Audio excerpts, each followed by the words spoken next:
दोस्तों 24 घंटे में तीसरा हमला हो गया है स्ट्रेट ऑफ हॉर्मुज से नियर डे एयरपोर्ट। हर जगह भीषण हमला बोल दिया गया है। 90 मिनट तक की एयर स्ट्राइक हुई है, यानी कि हमले हुए हैं। ईरान अमेरिका दोनों की ओर से किए गए हैं। साथ ही साथ एक बार फिर से अमेरिका ने बच्चों को निशाना बनाया है। पहले मिनाब में अटैक किया था बच्चों के स्कूल पर, अब उस अस्पताल पर हमला किया गया है जहां पर कैंसर से पीड़ित बच्चे भर्ती थे।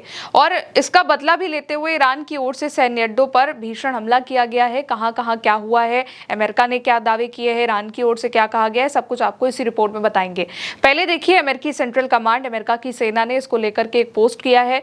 यहां पर सेंटकॉम ने लिखा है कि सेंटकॉम ने 15 जुलाई को पूर्वी समय अनुसार रात को 9 बजे ईरान के खिलाफ हमलों की एक नई लहर को, एक नई वेव को खत्म किया है। अमेरिका की सेना ने ईरानी कमान केंद्रों, हवाई रक्षा स्थलों, मिसाइल और ड्रोन क्षमताओं, तटीय निगरानी सुविधाओं पर हमला किया ताकि स्ट्रेट ऑफ हॉर्मुज से गुजरने वाले जहाजों पर सवार जो लोग हैं, नाविक हैं, उनको धमकाने की ईरान की जो क्षमता है उसको कम किया जा सके।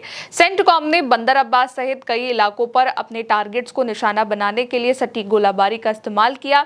और आज सुबह अमेरिकी सेना ने 90 मिनट की एक श्रृंखला, एक वेव के दौरान ग्रेटर तुन्ब आइलैंड जो है ईरान का, वहां पर तटीय रक्षा और क्रूज मिसाइल स्थलों पर हमला किया। इससे पहले हमने आपको एक वीडियो में बताया था कि कैसे अमेरिका ने ईरान के तुन्ब आइलैंड के पास ये हमला बोला, और उसी हमले के बाद स्ट्रेट ऑफ हॉर्मुज में हमले किए गए हैं, एयरपोर्ट पर और बाकी जगहों पर हमले किए गए हैं। एक नई वेव स्ट्राइक की लॉन्च करी गई है, ये सेंटकॉम ने यहाँ पर पोस्ट किया हुआ है। अब आगे देखिए, अमेरिका ने उत्तरी ईरान के सेमनान शहर पर जो हमला किया है वो एक हफ्ते के अंदर दूसरी बार का हमला है। ईरानी अधिकारियों के अकॉर्डिंग इस हमले में सेमनान का एयरपोर्ट है, उसकी जो मेन बिल्डिंग थी वो और एक स्टोरेज सुविधा को निशाना बनाया गया है। अधिकारियों का ये कहना है कि एयरपोर्ट को ज्यादा नुकसान नहीं हुआ है और स्टोरेज सुविधा में क्या रखा था, हमले में किसी के हताहत होने की भी जानकारी अब तक सामने नहीं आई है।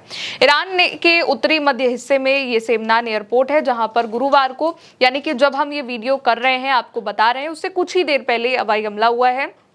ईरान की जो मीडिया है उसके अकॉर्डिंग एयरपोर्ट के कुछ हिस्सों में दुश्मन की एयर स्ट्राइक का निशाना बने हैं। ये बात ईरान की ओर से कही गई है। दुश्मन यानी अमेरिका। सेमनान प्रांत जो है उसके संकट प्रबंधन मुख्यालय के जो प्रवक्ता है उन्होंने कहा है कि इमरजेंसी टीम जो है वो मौके पर तैनात कर दी गई है और कहा है कि अब तक किसी रिहायशी इलाके पर हमले की सूचना वहां पर नहीं मिली है। आगे अमेरिका ने यह भी दावा किया है कि उसने ईरान के बंदरगाह यानी कि पोर्ट्स की ओर जा रहे कुराकाओ ध्वज वाले टैंकर एमटी बेल्मा पर मिसाइल हमला करके उसको रोक दिया है।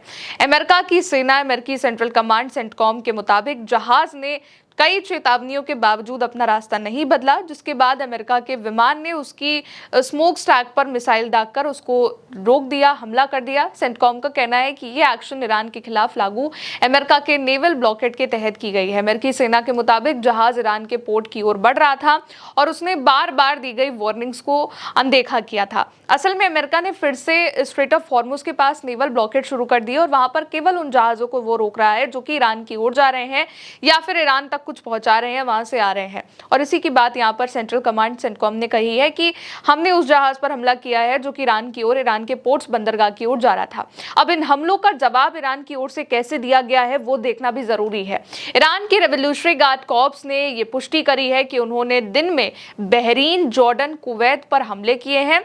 अलग अलग बयानों में आईआरजीसी के जनसंपर्क कार्यालय में तीनों देशों में लक्ष्यों पर हमले की पुष्टि करी है। अभी तक फिलहाल कोई विवरण नहीं दिया गया है, क्लैरिफिकेशन कहां ये हमला किया गया है, किन किन जगहों पर किया गया है, लेकिन हमले कहां पर हुए हैं, कुवैत में हुए, बहरीन में हुए, जॉर्डन में हुए। ये बात उन्होंने कही कि सुबह गुरुवार को, जब यानी कि अभी जब कुछ वक्त पहले जब अमेरिका ने हमले किए, उसी के बाद ईरान की ओर से जवाबी हमले किए गए हैं। और ये जो पुष्टि है वो क्षेत्र भर में रात पर हुए जो हमले हैं उनके खबर के बाद आई है। इसके अलावा ईरान के एक सैन्य प्रवक्ता ने यह भी वार्निंग दी है कि अगर अमेरिका के जो राष्ट्रपति हैं डोनाल्ड ट्रंप, वो ईरान के बुनियादी ढांचों पर हमले करने की धमकी देते हैं या उसको अंजाम देते हैं, तो तेहरान यानी कि ईरान पूरे गल्फ में जितने भी बाकी के जितने बुनियादी ढांचे बचे हुए हैं उन पर हमला करेगा। एनर्जी इंफ्रास्ट्रक्चर हो, चाहे भी कोई भी हो।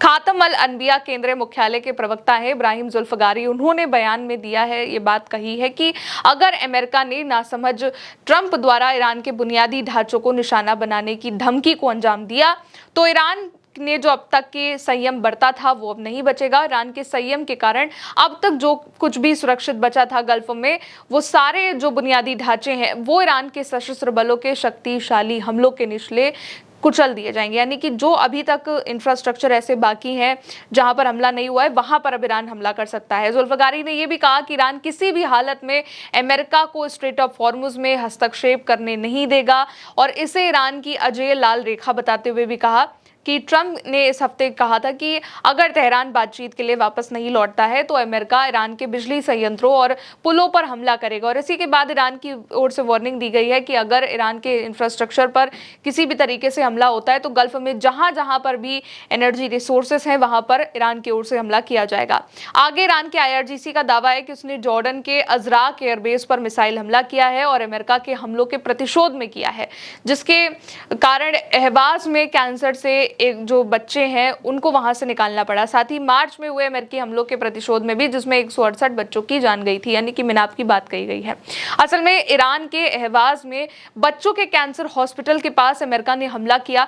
इसके बाद वहां से बच्चों को निकाला गया और तुरंत वहां से निकाला गया जो पेशेंट, वहां पर कैंसर पेशेंट वाले बच्चे थे।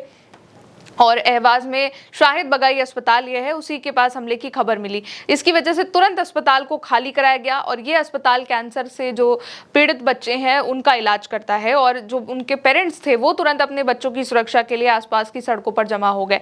लेकिन इन्हीं का जवाब देते हुए ईरान की ओर से हमला कर दिया गया है। एक बार फिर से वही चीज दोहराई जा रही है। अमेरिका ने मिनाब के पर भी इसी तरीके से हमले किए थे, इजराइल और अमेरिका की ओर से ज्वाइंट ऑपरेशन में, जब उसमें 168 बच्चों की जान चली गई थी। और अब फिर से एक ऐसी जगह पर हमला किया गया है जहां पर 211 से भी ज्यादा बच्चे मौजूद थे जो कि कैंसर पेशेंट थे, लेकिन ईरान ने बदले की कसम खा ली है और उसकी आंखों में अब खून उतर आया है। फिलहाल आगे के जो भी अपडेट होंगे आप तक पहुंचाते रहेंगे। देखते रहिए उल्टा चश्मा यूसी। नमस्ते।